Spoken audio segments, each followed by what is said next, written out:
Mantan anak buah Ferdy Sambo, Hendra Kurniawan, membeberkan ada 3 perintah yang diberikan Ferdy Sambo kepada anak buahnya untuk menutupi kasus pembunuhan Yosua.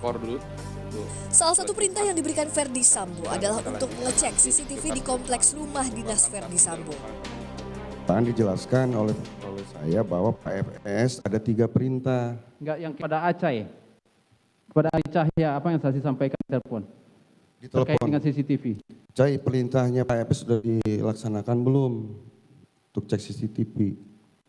Jawaban Ari Cahya? Jawaban dari saya agak lupa juga bang, dia bilang gitu.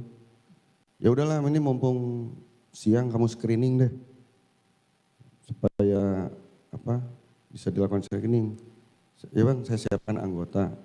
Siapa anggotanya? Gak pernah nyebut, cuman Irfan Widianto menyebut saat itu hanya menerima perintah untuk mengecek CCTV dari atasannya Ari Cahyadi yang disebut mendapat perintah langsung dari Hendra Kurniawan untuk mengamankan CCTV di rumah Sambo.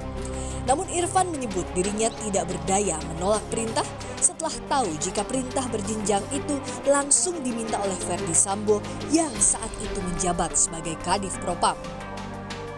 Menyampaikan bahwa terhadap keterangan saksi dari Pak Karo Paminal bahwa saya tidak berdaya yang mulia melawan atau menolak perintah dari Kaden Apaminal yang setelah saya ketahui itu adalah perintah secara berjenjang dari Karo Paminal maupun dari Kadif Propam yang saat itu masih aktif.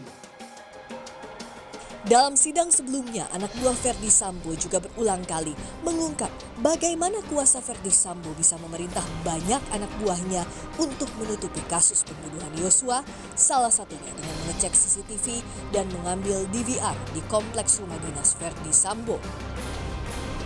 Tim Liputan, Kompas TV.